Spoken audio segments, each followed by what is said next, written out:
Hello दोस्तों, मैं नीरज राय।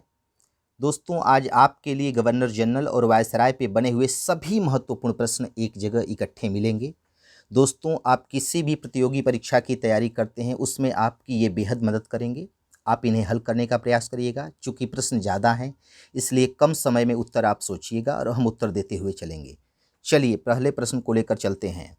भारत को तलवार के बल पर जीता गया है और तलवार के बल पर ही ब्रिटिश के कब्जे में रखा जाएगा, यह वाक्य किसने कहा है? 4 विकल्प हैं, आप पहले विचार कर लें। इसका उत्तर ए होगा लॉर्ड एल्गिन। लॉर्ड एल्गिन ने यह वाक्य कहा है। चलिए आगे चलते हैं।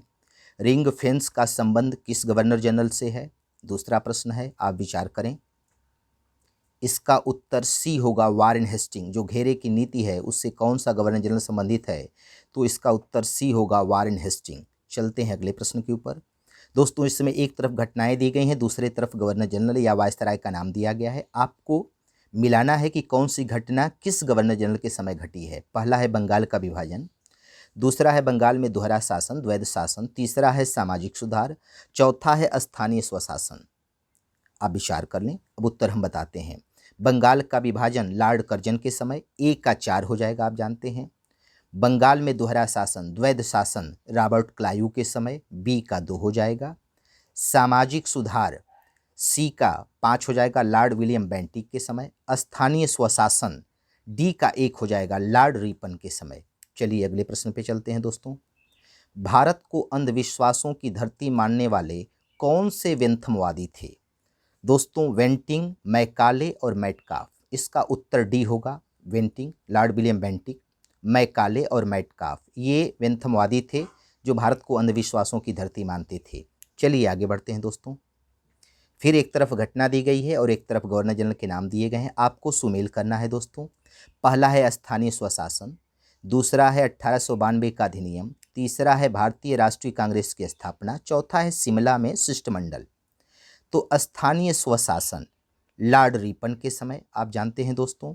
1892 का अधिनियम 5वां हो जाएगा लैंसडाउन के समय, बी का 5वां हो जाएगा। 1892 का अधिनियम लैंसडाउन के समय 5वां। भारतीय राष्ट्रीय कांग्रेस की स्थापना, इसका पहला हो जाएगा लॉर्ड डफरिन के समय। और शिमला शिष्टमंडल, इसका दूसरा होगा लॉर्ड मिंटो के समय। दोस्तों, ये जो मुस्लिम लीग की जब स्थापना हो रही होती है तो उसी में समय शिमला में एक शिष्टमंडल बुलाया जाता है।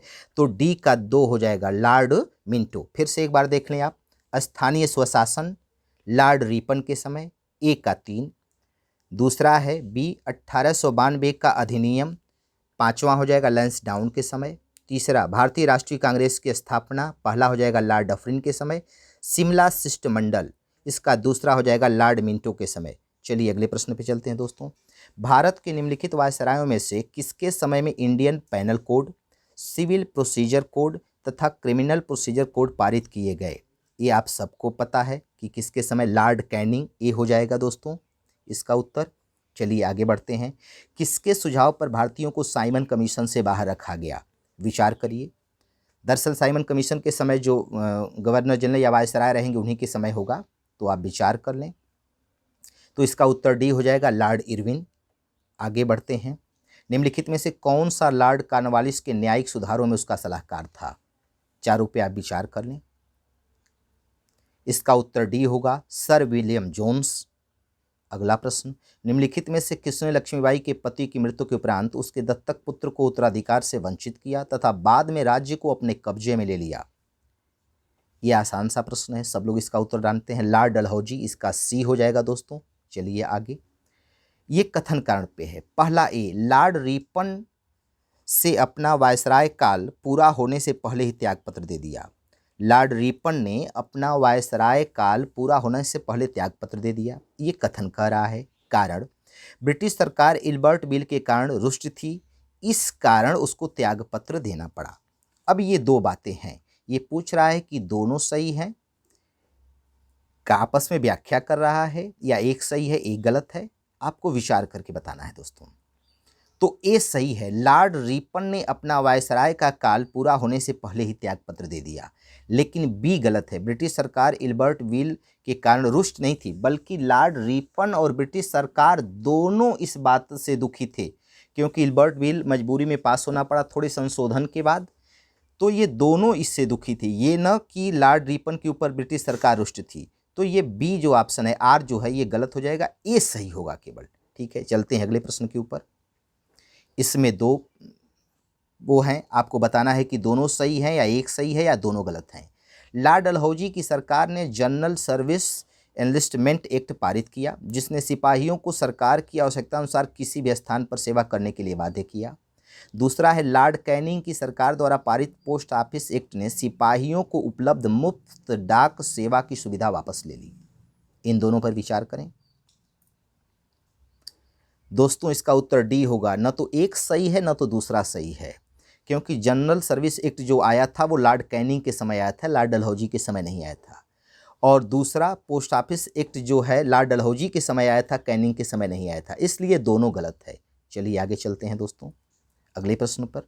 जब वारन हेस्टिंग गवर्नर जनरल बना तब उसने कोषागार को कलकत्ता में स्थानांतरित किया। एक दूसरा 1780 में नमक का उत्पादन सरकार ने सीधे अपने हाथों में ले लिया। तीसरा भू राजस्व का 10 वर्षीय बंदोबस्त 1780 में अस्थायी घोषित कर दिया गया। ये तीनों सेंटेंस हैं। पूछ रहा है कि कितने सही हैं इसमें से। तो दोस्तों इसमें से केवल एक सही है। जब वारन हेस्टिंग गवर्नर जनरल बना तब उसने कोषागार को कलकत्ता में स्थानांतरित कर दिया। चलिए अगले प्रश्न पर चलते हैं दोस्तों। लॉर्ड डलहौजी के प्रशासन काल में निम्नलिखित में से क्या एक घटित नहीं हुआ? पहला, द्वितीय आंग्ल बर्मा युद्ध, कलकत्ता से आगरा तक टेलीग्राफ लाइन का बिछाया जाना, बम्बई से ठाणे तक रेलवे का खोला जाना, दिल्ली विश्वविद्यालय की स्थापना। आप विचार कर लें कि लॉर्ड डलहौजी के समय कौन सा एक काम इसमें से नहीं हुआ है। तो डी इसका उत्तर होगा, दिल्ली विश्वविद्यालय की स्थापना लॉर्ड डलहौजी के समय नहीं हुई है। चलते हैं अगले प्रश्न के ऊपर। भारत में ब्रिटिश शासन के दौरान वह कौन सा प्रथम भारतीय था जिससे गवर्नर जनरल की काउंसिल का कानूनी सदस्य नियुक्त किया गया था? आप विचार कर लें चारों ऑप्शन पे। इसका उत्तर सी होगा, सत्येंद्र प्रसाद सिन्हा। चलिए आगे चलते हैं अगले प्रश्न पे। निम्नलिखित में से किसने वो प्रशासनिक व्यवस्था लागू की थी जो कमिश्नर नामक उन अधिकारियों के इर्द गिर्द केंद्रित थी जिसमें से प्रत्येक के अधिकार क्षेत्र में कई जिलों से बना हुआ एक डिवीजन होता था? मतलब कमिश्नरी का एक अधिकारी जो होता था, मंडलायुक्त, उसकी नियुक्ति किसने की थी, किसके समय की गई थी? चार ऑप्शन है, आप विचार करें। इसका उत्तर दोस्तों डी होगा, लॉर्ड विलियम बेंटिक। आप पहले विचार कर लिया करें, इसके बाद आंसर हम बताएंगे, आप मिला लिया करें कि आपका सही है कि गलत है। चलिए आगे चलते हैं। फिर घटनाएं एक तरफ दी गई हैं, दूसरी तरफ वायसराय या गवर्नर जनरल दिए गए हैं, इनको मिलाना है। स्थानीय स्वशासन, ये कई बार बार पूछा जाता है। दूसरा है 1892 का अधिनियम, भारतीय राष्ट्रीय कांग्रेस की स्थापना, शिमला शिष्टमंडल। अभी पीछे वाला प्रश्न है जो घूम के आया है, इसे आप मिलाए हैं, जानते हैं। अगला प्रश्न देखते हैं। 1940 में अगस्त प्रस्ताव प्रस्तुत करने वाला वायसराय कौन है? 1940 में जो अगस्त प्रस्ताव प्रस्तुत किया गया, वायसराय कौन था? आप विचार कर लें। इसका ऑप्शन होगा बी, लॉर्ड लिनलिथगो। आगे बढ़ते हैं। भारतीय पुरातत्व सर्वेक्षण की स्थापना किसके काल में की गई? आप विचार कर लें, बहुत आसान सा प्रश्न है, ये सभी को पता होगा। ऑप्शन सी होगा, लॉर्ड कर्जन। इस पे विचार कर लें। निम्नलिखित ब्रिटिश अधिकारियों का सही, इन गवर्नर जनरल का कालक्रम बैठाना है कि कौन पहले कौन बाद में हुआ है। ठीक है दोस्तों, तो इसमें आप विचार कर लें, उत्तर हम बताते हैं। पहले नंबर पे 2 हो जाएगा कार्नवालिस, फिर जानसोर हो जाएगा 1 नंबर, फिर वेलेजली हो जाएगा 4 नंबर, फिर मिंटो होंगे 3 नंबर। तो इसका ऑप्शन ए हो जाएगा 2 1 4 3, 2 1 4 3, ऑप्शन ए हो जाएगा। चलिए आगे बढ़ते हैं दोस्तों। मजिस्ट्रेटों की अधिकारिता एवं ईस्ट इंडिया कंपनी द्वारा स्थापित दंड न्यायालयों से यूरोपीय समुदाय को प्रदत्त छूट को रद्द करने के लिए बिल कब प्रस्तावित किया गया? ये इल्बर्ट बिल की बात कर रहा है दोस्तों, आप विचार कर लें समय पे। इसका उत्तर डी होगा, 1883 में लॉर्ड रिपन के समय लाया गया था। ठीक है, आगे बढ़ते हैं दोस्तों। इन 4 घटनाओं पे विचार करना है और क्रम आपको बैठाना है। क्लायू द्वारा बिहार, बंगाल, उड़ीसा की दीवानी प्राप्त करना, क्लायू का भारत में पुनरागमन, नियामत अधिकार नवाब को स्थानांतरित करना, अपना अधूरा कार्य छोड़ करके वापस जाना। अभी देखिए 2020 में एक पेपर हुआ था, उसमें ये पूछा गया था प्रश्न, इसमें से एक कि रॉबर्ट क्लायू वापस आने के बाद इलाहाबाद की संधि करता है, यही प्रश्न पूछा गया था। ठीक है दोस्तों, हालांकि सीधा नहीं, लेकिन इसमें वो उत्तर छुपा हुआ है जो पूछा गया था। तो ये मिलाना है कि पहले पहले घटना कौन सी होती है। तो पहले नंबर 4 हो जाएगा, अपना अधूरा कार्य छोड़ करके वापस जाना। ठीक है दोस्तों, रॉबर्ट क्लाइव प्लासी के युद्ध के बाद पुनः वापस चला जाता है। फिर क्लाइव का भारत में पुनरागमन, फिर 4 के बाद 2 हो जाएगा, आगमन होता है। ठीक है, फिर इसके बाद 1 हो जाएगा, क्लाइव द्वारा बिहार बंगाल उड़ीसा की दीवानी प्राप्त करना। फिर 3 हो जाएगा, निजामत अधिकार नवाब को हस्तांतरित करना। तो 4 2 1 3, 4 2 1 3 ऑप्शन सी हो जाएगा दोस्तों, 4 2 1 3। चलिए आगे, कॉर्नवालिस ने स्थायी बंदोबस्त किसके साथ किया था? यह आसान सा प्रश्न है, आप सबको पता होगा। बी ऑप्शन होगा, जमींदारों के साथ। अब देखिए, एक तरफ घटना है, दूसरी तरफ गवर्नर जनरल या वायसराय का नाम है, आपको मिलाना है दोस्तों। व्यपगत सिद्धांत, जो डलहौजी की हड़प नीति थी, वो बंगाल का विभाजन, बंगाल का दोहरा शासन, सामाजिक सुधार। तो व्यपगत सिद्धांत, हड़प नीति लॉर्ड डलहौजी हो जाएगा। बंगाल का विभाजन लॉर्ड कर्जन के समय, बंगाल का दोहरा शासन लॉर्ड क्लाइव के समय, और सामाजिक सुधार लॉर्ड विलियम बेंटिक के समय। ये आसान सा प्रश्न है, आप मिला लेंगे। आगे बढ़ते हैं, सही क्रम कीजिए। ये 4 घटनाएं हैं जो घटी हैं गवर्नर जनरल के समय, इसको क्रम से बैठाना है कि कौन सी घटना पहले घटी, कौन सी बाद में। ठीक है दोस्तों, तो अस्थाई बंदोबस्त इसमें पहले हो जाएगा। सहायक संधि 1 के बाद 3 हो जाएगा, सहायक संधि उसके बाद। इसके बाद हड़पने की नीति 2 नंबर हो जाएगा, और सबसे अंत में बंगाल का विभाजन 4 नंबर हो जाएगा।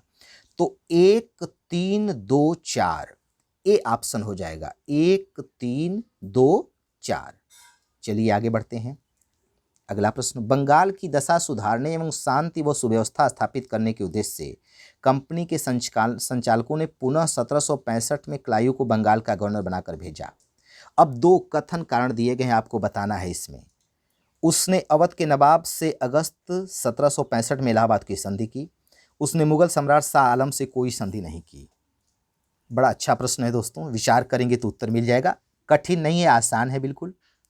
तो आर तो सीधे गलत हो गया, क्योंकि 12 अगस्त 1765 को रॉबर्ट क्लाइव ने मुगल सम्राट शाह आलम द्वितीय से इलाहाबाद की संधि की थी, और 16 अगस्त 1765 को अवध के नवाब से संधि रॉबर्ट क्लाइव ने की थी। तो ए ऑप्शन तो सही हो जाएगा कि उसने अवध के नवाब से अगस्त 1765 में इलाहाबाद की संधि की थी। ये तो सही हो जाएगा, क्योंकि 16 अगस्त को अवध के नवाब से और 12 अगस्त को मुगल सम्राट से। लेकिन आर कह रहा है कि उसने मुगल सम्राट शाह आलम से कोई संधि नहीं की, तो आर गलत हो जाएगा, ए सही हो जाएगा इसमें। चलिए अगले प्रश्न के ऊपर चलते हैं। रेलवे को राजकीय नियंत्रण में लाने की बात सर्वप्रथम किसने की? अच्छा प्रश्न है, विचार करके बताइएगा। ऑप्शन ए हो जाएगा, विलियम एकवर्थ, विलियम एकवर्थ। अगला प्रश्न, किस वायसराय के कार्यकाल में श्वेत विद्रोह हुए? आप विचार कर लें, चारों ऑप्शन बहुत बार पूछा गया प्रश्न है। ऑप्शन सी हो जाएगा, लॉर्ड रिपन के समय। अगले प्रश्न, किसने कहा था कि वेंटिंग ने प्राच्य निरंकुशता में ब्रिटिश स्वतंत्रता की भावना भर दी? ये कथन किसका है? आप विचार कर लें, 4 ऑप्शन है। उत्तर बी हो जाएगा, लॉर्ड मैकाले। चलिए आगे चलते हैं। निम्नलिखित में से कौन गवर्नर जनरल अंग्रेजी के अतिरिक्त अरबी, फारसी, बंगाली भाषा, ये बहुत बार पूछा गया प्रश्न है दोस्तों, कि कौन गवर्नर जनरल था जो अंग्रेजी के अतिरिक्त अरबी, फारसी एवं बंगाली भाषा का जानकार था? Warren Hasting, Warren Hasting. Option D हो जाएगा, इसे ख्याल रखिएगा। आगे चलते हैं, कुशल अकर्मण्यता की नीति का संबंध किससे है?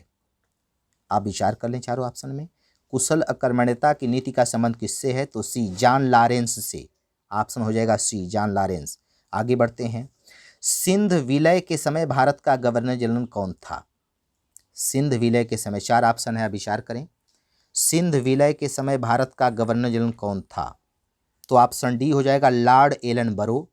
आगे बढ़ते हैं दोस्तों, भारत का प्रथम वायसराय कौन था? बिल्कुल बच्चों जैसा प्रश्न, लॉर्ड कैनिंग। ए ऑप्शन हो जाएगा। किसके वायसराय काल में भारत की राजधानी कलकत्ता से दिल्ली स्थानांतरित हुई? 4 ऑप्शन है, विचार कर लें। राजधानी कलकत्ता से दिल्ली स्थानांतरित, ऑप्शन सी हो जाएगा, लॉर्ड हार्डिंग।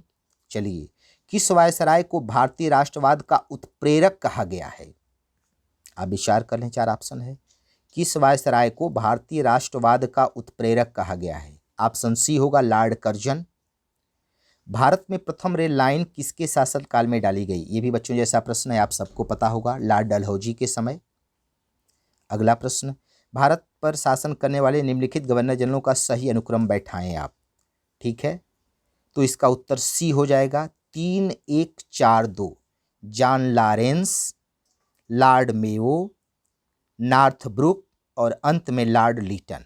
3-1-4-2 ऑप्शन सी हो जाएगा। चलिए दोस्तों, ब्रिटिश ईस्ट इंडिया कंपनी के सेवकों के कार्यकारी तथा न्यायिक अधिकार सर्वप्रथम किसके समय में अलग अलग किए गए? बहुत अच्छा प्रश्न है, बहुत बार ये पूछा गया है कि प्रशासनिक और न्यायिक अधिकार कब अलग अलग किए गए, किसके समय? लॉर्ड कॉर्नवालिस के समय, ऑप्शन बी। अगले प्रश्न पे चलते हैं। निम्नलिखित में से कौन भारत में सर्वप्रथम तार सेवा के लिए उत्तरदायी था? ये भी आसान सा प्रश्न है, आप विचार कर लें। लॉर्ड डलहौजी, ऑप्शन ए हो जाएगा। निम्नलिखित में से किसने बंग भंग आंदोलन के लिए उकसाया? मतलब जो बंगाल विभाजन हुआ या उकसाया, किस गवर्नर जनरल वायसराय के समय? तो ऑप्शन सी लॉर्ड कर्जन हो जाएगा। सर जॉन शोर की नीति भारत में किस रूप में जानी जाती है? ये भी आसान सा प्रश्न है। सर जॉन शोर की नीति भारत में किस रूप में जानी जाती है? ऑप्शन डी हो जाएगा, अहस्तक्षेप की नीति के रूप में जानी जाती है। किसने रानी विक्टोरिया को भारत की सामग्री घोषित किया था? विचार करके आप उत्तर बताएं। उत्तर सी होगा, लॉर्ड लीटन के समय 1877 में। चलिए आगे, नीचे दिए गए राज्यों के नाम दिए गए हैं जिन्हें दया व शांत सिद्धांत के अंतर्गत ईस्ट इंडिया कंपनी ने अपने राज्य में मिला लिया। ठीक है, ये डलहौजी की जो हड़प नीति है, एक शब्द नया मिला है, दया व शांत सिद्धांत के अंतर्गत ईस्ट इंडिया कंपनी ने अपने राज्य में मिला लिया, उसका क्रम बैठाना है दोस्तों। तो डलहौजी ने सतारा, दूसरा जैतपुर, तीसरा झांसी, चौथा, ये क्रम से ही है, 1 2 3 4, इसी क्रम में हड़प नीति को अपनाया है। 1 2 3 4, ऑप्शन ए हो जाएगा। आगे चलते हैं। निम्नलिखित में से प्रथम भारतीय शासित राज्य कौन था जिसे लॉर्ड डलहौजी की सहायक संधि पर हस्ताक्षर किया? लॉर्ड वेलेजली की, सॉरी दोस्तों, लॉर्ड वेलेजली की सहायक संधि। देखिए दोस्तों, ये दो चीज है, हड़प नीति डलहौजी की है, सहायक संधि वेलेजली की है। तो वेलेजली की सहायक संधि पर हस्ताक्षर करने वाला पहला राज्य हैदराबाद है और डलहौजी द्वारा हड़पा जाने वाला पहला राज्य सतारा है। ये दोनों बातें याद रखिएगा। वेलेजली की सहायक संधि पर हस्ताक्षर करने वाला पहला राज्य हैदराबाद है। आगे चलते हैं। किस गवर्नर जनरल ने अकाल नीति को सूत्रबद्ध करने में अग्रणी कार्य किया? आप विचार कर लें। यह ऑप्शन सी हो जाएगा, लॉर्ड रिपन ने। अगला प्रश्न, कांग्रेस के प्रति कर्जन की क्या नीति थी? आप ऑप्शन पे विचार कर लें।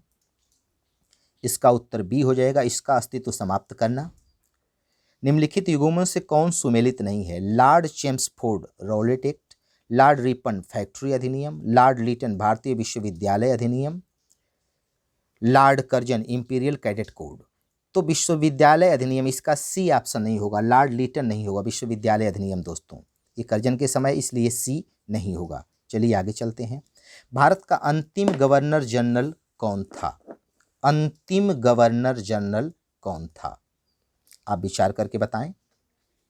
सी राजगोपालाचारी, भारत का अंतिम गवर्नर जनरल कौन था? सी राजगोपालाचारी। वह कौन सा गवर्नर जनरल था जिसकी मृत्यु भारत में हुई एवं यहीं समाधिस्थ है? 4 ऑप्शन है, आप विचार कर लें। लॉर्ड कॉर्नवालिस, गाजीपुर में समाधि है इसकी। चलिए आगे बढ़ते हैं। किस वायसराय के समय असहयोग आंदोलन चलाया गया? आप विचार कर लें चारों ऑप्शन पे। ऑप्शन ए होगा, लॉर्ड चेम्सफोर्ड के समय। स्वतंत्र भारत के प्रथम गवर्नर जनरल कौन बने? स्वतंत्र भारत के प्रथम गवर्नर जनरल, तो ऑप्शन ए होगा, लॉर्ड माउंटबेटन। यदि यह पूछता कि स्वतंत्र भारत के प्रथम भारतीय गवर्नर जनरल, तब सी राजगोपालाचारी होता, लेकिन पूछ रहा है स्वतंत्र भारत के प्रथम गवर्नर जनरल, तो लॉर्ड माउंटबेटन। आगे चलते हैं। भारत में सर्वप्रथम टेलीग्राफ व्यवस्था प्रारंभ हुई? आप विचार कर लें। ऑप्शन बी 1853 में। लॉर्ड डलहौजी के द्वारा भारत में रेलवे लाइन डालने का मुख्य उद्देश्य क्या था? ऑप्शन पे विचार करें। इसका उत्तर सी होगा, खानों को बंदरगाहों से जोड़ना। प्रथम गवर्नर जनरल कौन था? बच्चों जैसा प्रश्न है, वारेन हेस्टिंग। लॉर्ड कॉर्नवालिस ने अस्थायी बंदोबस्त बंगाल में लागू किया, इससे उसकी किस धारणा का आभास मिलता है? समस्त भूमि राज्य की है, भूमि जमींदार की है, भूमि जोतने वालों की है। इसका बी ऑप्शन होगा, भूमि जमींदार की है। आगे चलते हैं। निम्नलिखित में से किसे बंग विभाजन को निरस्त करने के लिए स्मरण किया जाता है? बंग विभाजन को निरस्त करने के लिए स्मरण किया जाता है? विचार कर लिए आप। उत्तर सी होगा लॉर्ड हार्डिंग। भारतीय सिविल सेवा आईसीएस प्रारंभ हुई किसके समय? तो सी लॉर्ड कॉर्नवालिस के समय। निम्नलिखित में से कौन गवर्नर जनरल अरबी फारसी बंगाली, अब पीछे हम आपको बताए हैं, वारेन हेस्टिंग, डी ऑप्शन है। ठगी के खिलाफ लड़ने वाला स्लीमैन किस गवर्नर जनरल का समसामयिक था? आप विचार करें। ऑप्शन बी हो जाएगा लॉर्ड विलियम बेंटिक। आगे चलते हैं। लॉर्ड डलहौजी के विलय सिद्धांत के आधार पर अनेक भारतीय राज्यों का अधिग्रहण कर लिया गया। तिथि के अनुसार उनके विलय का क्रम। दोस्तों ये बार बार पूछता है, एक ही जगह आपको मिल जाएगा। सबसे पहले सतारा, जैतपुर, संबलपुर, बघाट, उदयपुर एवं झांसी। ऑप्शन इसका ए हो जाएगा। आप इसे हमेशा ख्याल रखिएगा, बार बार पूछता है मिलाने के लिए इसको। आगे चलते हैं। सर जॉन शोर ने हस्तक्षेप की नीति किसके खिलाफ अपनाई थी? आप विचार कर लें। उत्तर ए होगा हैदराबाद राज्य के साथ। भारत में पंचवर्षीय बंदोबस्त किसने लागू किया था? आप विचार करें। उत्तर बी होगा वारेन हेस्टिंग। ब्रिटिश शासन के समय मंडलायुक्त का पद किसने सृजित किया? अभी पीछे प्रश्न आया हुआ था, कमिश्नर नामक पद। Lord William Bentinck, option C हो जाएगा। वायसराय के रूप में लॉर्ड माउंटबेटन ने सत्ता हस्तांतरण के संदर्भ में 4 भारतीय नेताओं से बातचीत की, उनका क्रम क्या है? तो सबसे पहले माउंटबेटन ने सत्ता हस्तांतरण के संदर्भ में जवाहरलाल नेहरू से बात की, इसके बाद महात्मा गांधी से, फिर सरदार पटेल से, फिर मोहम्मद अली जिन्ना से। ऑप्शन ए हो जाएगा दोस्तों। वर्नाक्यूलर प्रेस एक्ट किस वायसराय के द्वारा लाया गया था? प्रेस पर प्रतिबंध करने के लिए बहुत तगड़ा एक्ट था, किसके समय लाया गया था? आप विचार कर लें 4 ऑप्शन पे। ऑप्शन बी होगा लॉर्ड लीटन के समय। किस गवर्नर जनरल के कार्यकाल में मराठा राज्य संघ का अंत हो गया? मराठों का अंत किस गवर्नर जनरल के समय हुआ है? तो सी ऑप्शन होगा लॉर्ड हेस्टिंग के समय। रिपन के समय इल्बर्ट बिल का सबसे प्रबल विरोध किसने किया था? आप विचार कर लें दोस्तों। यूरोपीय व्यापारियों ने, ये चाहते थे कि इल्बर्ट बिल पास न हो। आगे चलते हैं। अवध किसके समय ब्रिटिश इलाका बना? 4 ऑप्शन है, विचार कर लें। उत्तर डी हो जाएगा लॉर्ड डलहौजी के समय। भारत छोड़ो आंदोलन के समय वायसराय कौन था? अब विचार करें, 4 वायसराय का नाम दिया गया है। ऑप्शन सी होगा लॉर्ड लिनलिथगो। लॉर्ड लीटन ने, अब 4 बातें हैं, आपको विचार करना है कि कौन उसके विषय में सही है। एक, शिक्षा आयोग नियुक्त किया, बर्मा पर विजय प्राप्त की, स्थानीय प्रशासन को प्रोत्साहित किया, भारतीय पत्रकारिता पर प्रतिबंध लगाया। तो डी ऑप्शन सही है, वर्नाक्यूलर प्रेस एक्ट इसी के समय लाया गया था। डी ऑप्शन इसमें होगा। आगे बढ़ते हैं। सहायक संधि द्वारा अंग्रेजों ने क्या किया? आप विचार कर लें, 4 ऑप्शन है। ऑप्शन ए होगा भारतीय शासकों के विदेशी संबंधों पर नियंत्रण किया। अगला प्रश्न, डलहौजी की हड़प नीति के अंतर्गत किस राज्य को हस्तगत करने के निर्णय को डायरेक्टरों की सभा ने अनुमोदन नहीं किया? 4 हैं, आप विचार कर लें। करौली, ऑप्शन डी हो जाएगा Karauli. Asiatic society of Bengal की स्थापना में किसने महत्वपूर्ण योगदान दिया है? 4 ऑप्शन है, विचार कर लें। आसान सा प्रश्न है। सी वारेन हेस्टिंग। भारत का गवर्नर जनरल का पद नाम सर्वप्रथम किससे मिला? Lord William Bentinck. ये भी आसान सा प्रश्न है। ऑप्शन सी है, भारत का गवर्नर जनरल पद का नाम सर्वप्रथम किसे मिला? Lord William Bentinck. जब कैबिनेट मिशन की घोषणा की गई तब वायसराय कौन था?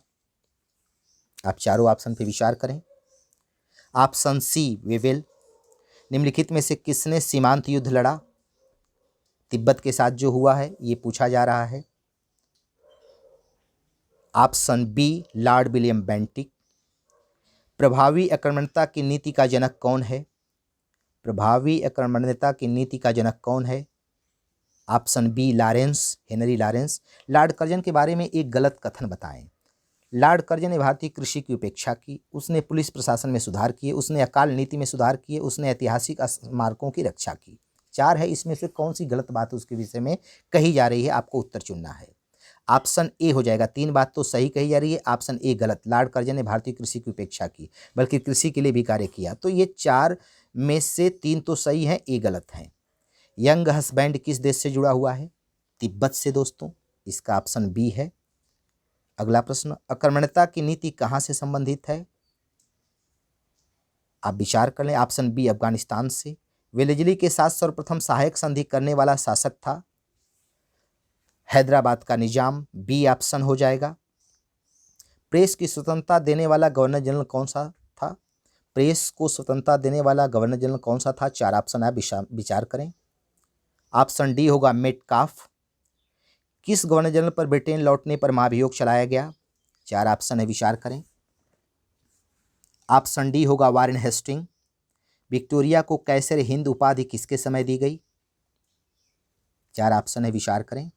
ऑप्शन ए लीटन के समय दी गई थी। बंगाल में द्वैत शासन का अंत किसके काल में हुआ? ऑप्शन ए वारेन हेस्टिंग के समय। स्वतंत्र भारत के प्रथम भारतीय गवर्नर जनरल कौन थे? तो यह आसान सा प्रश्न है, बी सी राजगोपालाचारी। भारत में नागरिक सेवा का जन्मदाता किसे माना जाता है? यह भी आसान प्रश्न है।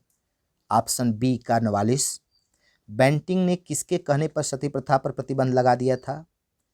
ऑप्शन सी राजा राम मोहन राय। पिंडारियों का दमन किसके काल में हुआ था?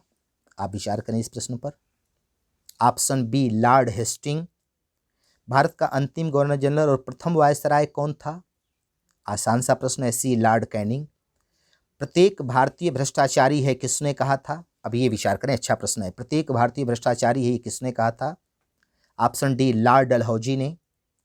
आर्कियोलॉजिकल सर्वे ऑफ इंडिया की स्थापना किस वायसराय ने की? ऑप्शन डी लॉर्ड कर्जन ने। लॉर्ड डलहौजी ने लागू की थी, ये सबको पता है, डॉक्ट्रिन ऑफ लैप, ए हड़प नीति। दयावसान सिद्धांत ड्राफ्टिंग ऑफ लैप्स को लागू करके सतारा राज्य को ब्रिटिश प्रभुसत्ता में कब मिला? सबसे पहले सतारा को ही मिलाया गया था, किस सन में मिलाया गया? तो ऑप्शन सी हो जाएगा दोस्तों 1848। चलिए आगे। डलहौजी ने ड्राफ्टिंग ऑफ लैप्स को सर्वप्रथम कहाँ लागू किया? वही बी सतारा। 1856 में लॉर्ड डलहौजी ने अवध को ब्रिटिश साम्राज्य में मिलाया, किस कारण मिलाया था? आप विचार करें 4 ऑप्शन पे। बी कुशासन के आरोप में। इसमें 3 उत्तर आपको मिल जाएंगे। अवध को किसके समय मिलाया गया? लॉर्ड डलहौजी के समय, ठीक है। किस सन में? 1856 में। किस आरोप पर? कुशासन के आरोप पर। भारतीयों की विधि में बनाने में सहभागिता किसके समय, मतलब विधि बनाने में भारतीयों को पहली बार किस गवर्नर जनरल के समय में शामिल किया गया? आप विचार करें। ऑप्शन बी कैनिंग के समय। अंडमान निकोबार द्वीप समूह में किस वायसराय की हत्या की गई? 4 ऑप्शन है, विचार कर लें। लॉर्ड मेयो, ए हो जाएगा। रॉबर्ट क्लाइव बंगाल के प्रथम गवर्नर जनरल थे।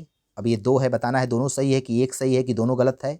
दूसरा, विलियम बेंटिंग भारत के प्रथम गवर्नर जनरल थे। तो रॉबर्ट क्लाइव बंगाल के प्रथम गवर्नर जनरल नहीं थे, बल्कि वारेन हेस्टिंग थे। तो ए तो गलत हो गया, दूसरा सही हो जाएगा। तो इसका बी ऑप्शन, केवल 2 सही है। चलिए, कलकत्ता में एशियाटिक सोसाइटी की स्थापना के समय बंगाल का गवर्नर जनरल कौन था? दोस्तों आसान सा प्रश्न है, बी वारेन हेस्टिंग। सुरक्षा प्रकोष्ठ की नीति, घेरे की नीति किस गवर्नर जनरल ने अपनाई थी? ऑप्शन ए हो जाएगा, वारेन हेस्टिंग ने। भारत में न्यायिक संगठन की स्थापना किसने की थी? ऑप्शन बी हो जाएगा, लॉर्ड कॉर्नवालिस ने। भारतीय लोक सेवा का प्रवर्तक किसे माना जाता है? वही उत्तर होगा, कॉर्नवालिस के शासनकाल में। लॉर्ड कॉर्नवालिस की कब्र कहाँ पर है? गाजीपुर में, ए पीछे चर्चा की गई है दोस्तों।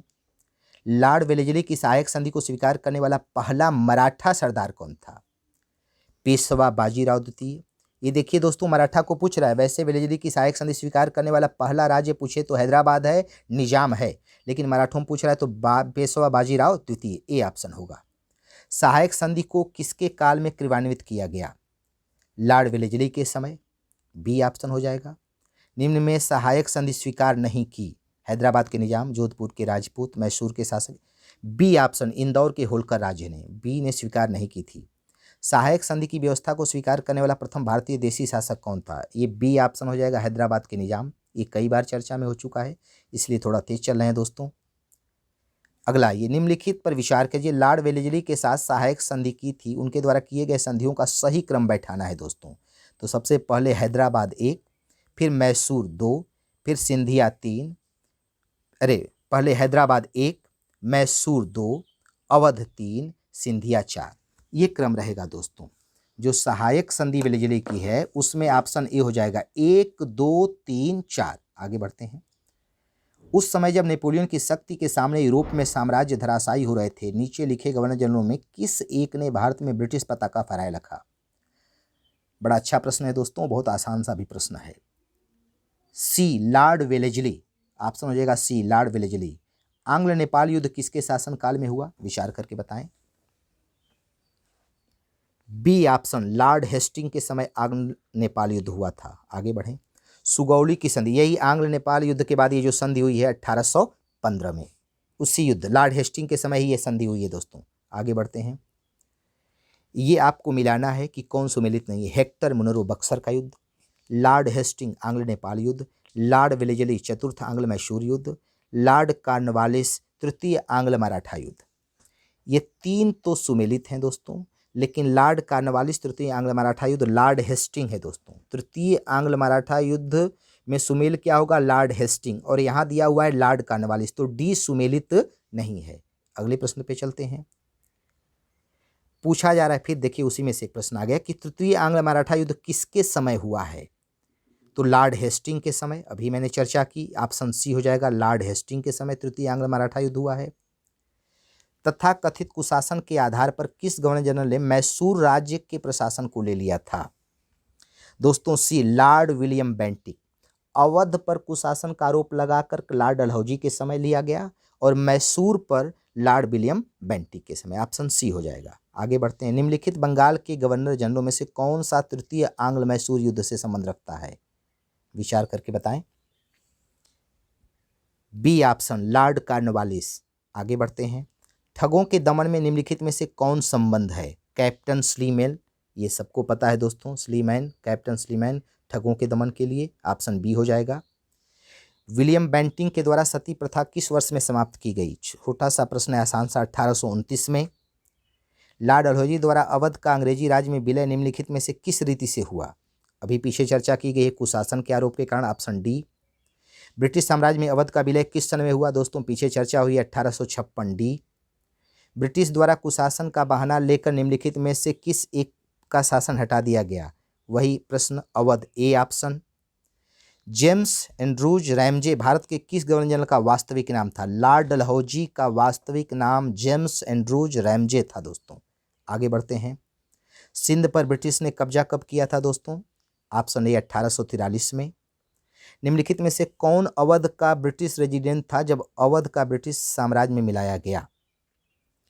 अवध को मिलाया गया लॉर्ड डलहौजी के समय, लेकिन ब्रिटिश रेजिमेंट उस समय अवध में कौन था? James Outram. ऑप्शन एक हो जाएगा। आगे चलते हैं। किस कंपनी ने सर्वप्रथम भारत में रेल यात्रा प्रारंभ की? आप विचार कर लें। Option B, Great Indian Peninsula Railway. British भारतीय राज्य क्षेत्र का अंतिम प्रमुख विस्तार किसके शासनकाल में हुआ था? आप विचार करें। ऑप्शन ए हो जाएगा, डफरिन के समय। पब्लिक वर्क्स डिपार्टमेंट को 1845 से 1855 के दौरान स्वरूप देने वाला, मतलब सार्वजनिक निर्माण विभाग जो था वो किसके समय? तो लॉर्ड डलहौजी के समय। ए हो जाएगा। पब्लिक वर्क्स डिपार्टमेंट ये किसके समय की बात कर रहा है? तो ऑप्शन ए, लॉर्ड डलहौजी। विधवा पुनर्विवाह अधिनियम किसके शासनकाल में क्रियान्वित किया गया? यह आसान सा प्रश्न है, आप जानते हैं। बी, लॉर्ड कैनिंग के समय। 1 नवंबर 1858 को महारानी विक्टोरिया का घोषणा पत्र इलाहाबाद से पढ़कर किसने सुनाया? आसान सा प्रश्न है, ऑप्शन बी, लॉर्ड कैनिंग ने। अपने पुत्र के स्थान पर दूसरे उत्तराधिकारी को गोद लेने का अधिकार पुनः स्थापित किया गया, कब दोबारा भारतीयों को मिल गया? ये बात पूछा जा रहा है, बताना है आपको। तो 1858 की सामग्री की घोषणा द्वारा। ऑप्शन डी हो जाएगा। चलिए आगे बढ़ते हैं। महारानी विक्टोरिया को भारत की सामग्री कब नियुक्त किया गया? ऑप्शन सी, 1877 को। निम्नलिखित में से किस गवर्नर जनरल ने भारत में दास प्रथा को समाप्त किया? बहुत बार आप लोगों को बताएं दोस्तों। ऑप्शन बी, लॉर्ड एलन बरो ने। ये मिलाने के लिए है, कौन सुमेलित नहीं है। लॉर्ड कॉर्नवालिस अस्थायी बंदोबस्त, लॉर्ड वेलेजली सहायक संधि, लॉर्ड डलहौजी व्यक्तिगत सिद्धांत, लॉर्ड कैनिंग उच्चतम निष्क्रियता। तो तीन तो सुमेलित हैं, ए बी सी। डी सुमेलित नहीं है दोस्तों। ठीक है, आगे बढ़ते हैं। निम्नलिखित को सुमेलित नहीं है। लॉर्ड कॉर्नवालिस अस्थायी बंदोबस्त सुमेलित है, लॉर्ड वेलेजली सहायक संधि सुमेलित है, लॉर्ड हेस्टिंग द्वितीय आंग्ल मराठा युद्ध नहीं दोस्तों। लॉर्ड हेस्टिंग के समय तृतीय आंग्ल मराठा युद्ध हुआ था। लॉर्ड वेलेजली के समय द्वितीय आंग्ल मराठा युद्ध हुआ था। तो सी सुमेलित नहीं है, डी सुमेलित है। लॉर्ड विलियम बेंटिंक 1829 का 17वां रेगुलेशन, वही सती प्रथा का जो अंत हो रहा है दोस्तों। तो ए सुमेलित है, बी सुमेलित है, डी सुमेलित है, सी सुमेलित नहीं है, क्योंकि द्वितीय आंग्ल मराठा युद्ध लॉर्ड वेलेजली के समय हुआ था, न कि लॉर्ड हेस्टिंग के समय। लॉर्ड हेस्टिंग के समय तृतीय आंग्ल मराठा युद्ध हुआ था। आगे बढ़ते हैं। पेशवाई कब समाप्त हुई दोस्तों? ऑप्शन बी 1818 में लॉर्ड हेस्टिंग के समय। अभी बार बार चर्चा हो रही है, 1818 में लॉर्ड हेस्टिंग के समय मराठा को समाप्त किया गया। आगे बढ़ते हैं। निम्नलिखित में से कौन सुमेलित नहीं है? लॉर्ड कॉर्नवालिस अस्थायी बंदोबस्त सुमेलित है, लॉर्ड वेलेजली सहायक संधि सुमेलित है, सर जॉन सूर आंग्ल नेपाल युद्ध, अभी पीछे चर्चा की गई कि आंग्ल नेपाल युद्ध लॉर्ड हेस्टिंग के समय हुआ था, तो सी सुमेलित नहीं है दोस्तों। आंग्ल नेपाल युद्ध लॉर्ड हेस्टिंग के समय हुआ था, इसलिए सी सुमेलित नहीं है। डी सुमेलित है, लॉर्ड हेस्टिंग के समय तृतीय आंग्ल मराठा युद्ध। लॉर्ड हेस्टिंग के समय दो चीज़ें जान लीजिएगा, आंग्ल नेपाल युद्ध भी हुआ था और तृतीय आंग्ल मराठा युद्ध भी हुआ था। तो डी भी सुमेलित है, बी भी सुमेलित है, ए भी सुमेलित है, सी सुमेलित नहीं है। आंग्ल नेपाल युद्ध जो है वो लॉर्ड हेस्टिंग के समय हुआ और लॉर्ड हेस्टिंग के समय ही तृतीय आंग्ल मराठा युद्ध भी हुआ। चलिए आगे बढ़ते हैं। निम्नलिखित में से कौन सा युग्म सही सुमेलित नहीं है? लॉर्ड डलहौजी अवध का विलीनीकरण, अवध का विलय कर लिया कुशासन का आरोप लगाकर, ठीक है। ये लॉर्ड डफरिन भारतीय राष्ट्रीय कांग्रेस की स्थापना, ये भी सुमेलित है। लॉर्ड विलियम बेंटिंक 1833 का चार्टर्ड एक्ट, ये भी सही है। लॉर्ड लीटन प्रथम आंग्ल अफगान युद्ध, दोस्तों डी सुमेलित नहीं है। प्रथम आंग्ल अफगान युद्ध ऑकलैंड के समय हुआ था, लीटन के समय नहीं। दूसरा आंग्ल अफगान युद्ध लॉर्ड लीटन के समय हुआ था, प्रथम नहीं, प्रथम ऑकलैंड के समय हुआ था, इसलिए डी सुमेलित नहीं है। आगे बढ़ते हैं। भारत में अंग्रेजों के समय प्रथम जनगणना हुई थी, यह आसान सा प्रश्न है, उत्तर सी हो जाएगा, लॉर्ड मेयो के कार्यकाल में। अफगानिस्तान के प्रति आक्रामक नीति किस वायसराय ने अपनाई? दोस्तों आप विचार करिएगा, अफगानिस्तान के प्रति आक्रामक नीति किस वायसराय ने अपनाई? लॉर्ड लीटन ने, जो द्वितीय अफगान युद्ध हुआ था। तो ऑप्शन बी लॉर्ड लीटन। चलते हैं आगे, ये मिलाना है। ऑप्शन दिया हुआ है क्लायू, बेंटिंग, मेटकाफ और कर्जन। प्रेस पर से प्रतिबंध हटाना, तो तीसरा हो जाएगा, मेटकाफ ने प्रेस पर से प्रतिबंध हटा दिया था। बंग विभाजन, ठीक है, तो ये आप देख लें, क्लायू, बेंटिंग, कर्जन। तो कर्जन बंगाल का विभाजन संबंधित है। बंगाल में दोहरा शासन, द्वैध शासन रॉबर्ट क्लायू हो जाएगा। अंग्रेजी शिक्षा लॉर्ड विलियम बेंटिंक। अब हम बोल दे रहे हैं, आप मिला लीजिएगा। प्रेस पर से प्रतिबंध हटाना, चार्ल्स मेटकाफ ने प्रेस पर से प्रतिबंध हटा दिया। बंगाल विभाजन लॉर्ड कर्जन संबंधित है। बंगाल में द्वैध शासन, दोहरा शासन रॉबर्ट क्लायू और अंग्रेजी शिक्षा लॉर्ड विलियम बेंटिंक। चलिए, प्राचीन स्मारक संरक्षण एक्ट किस गवर्नर जनरल के कार्यकाल में पारित हुआ? यह आसान सा प्रश्न है, सी लॉर्ड कर्जन के समय। भारत में कर्जन के प्रशासन की तुलना औरंगजेब से किसने की है? भारत में कर्जन के प्रशासन की तुलना औरंगजेब से किसने की है? तो जी.के. गोखले ने की है, बी ऑप्शन हो जाएगा। मुझे विश्वास है कि कांग्रेस अपने विनाश की तरफ जा रही है और मेरी यह बड़ी इच्छा भारत में रहते होगी कि इसके शांतिप्रिय निधन के लिए इसका सहायक बनूं। ये किसने कहा है दोस्तों? लॉर्ड कर्जन, ऑप्शन सी हो जाएगा इसका। इसमें से किस गवर्नर जनरल ने सबसे पहले पृथक निर्वाचन मंडल की व्यवस्था की, मुसलमानों को जीतने और उन्हें कांग्रेस के विरुद्ध लड़ने के लिए इस्तेमाल किया? लॉर्ड मिंटो, ऑप्शन डी हो जाएगा। इसे भारत में सांप्रदायिकता का जनक भी कहा जाता है दोस्तों, क्योंकि ये जो है इसी के समय मार्ले मिंटो सुधार आया था जो इससे संबंधित है। आगे बढ़ते हैं। निम्नलिखित में से कौन भारत का एकमात्र यहूदी वायसराय था? विचार करके बताएं। Option D Lord Reading. निम्नलिखित में से कौन एक सही सुमेलित नहीं है? Pitt's India Act Warren Hastings, drafting of lapse Dalhousie, Vernacular Press Act Curzon, Ilbert Bill Ripon. Vernacular Press Act, press पर प्रतिबंध, ये लीटन के समय आया था, कर्जन के समय नहीं, लॉर्ड लीटन के समय। तो सी इसका सुमेलित नहीं है। निम्नलिखित में से कौन सा युग्म सुमेलित नहीं है? ठगी का दमन William Bentinck, Ilbert Bill Ripon, ring face की नीति वारेन हेस्टिंग। ये दोस्तों तीनों सुमेलित है, वो चौथा ऑप्शन कट गया है जो सुमेलित नहीं है। यहाँ पे जो तीनों दिया गया है, तीनों के तीनों सुमेल हैं, तीनों आपस में मेल खा रहे हैं। आगे बढ़ते हैं। ब्रिटिश भारत की राजधानी का कलकत्ता से दिल्ली स्थानांतरण किसके काल में हुआ? तो लॉर्ड हार्डिंग, बी ऑप्शन। यह आसान सा प्रश्न है। अब ये मिलाना है। चूक का सिद्धांत, हड़प नीति, ड्राफ्टिंग ऑफ लैप्स की नीति, तो ये डलहौजी हो जाएगा। बंगाल का विभाजन कर्जन हो जाएगा। बंगाल में दोहरा शासन क्लायू हो जाएगा। सामाजिक सुधार बेंटिंक हो जाएगा। आप ये पीछे कई बार मिला चुके हैं। चलिए आगे चलते हैं।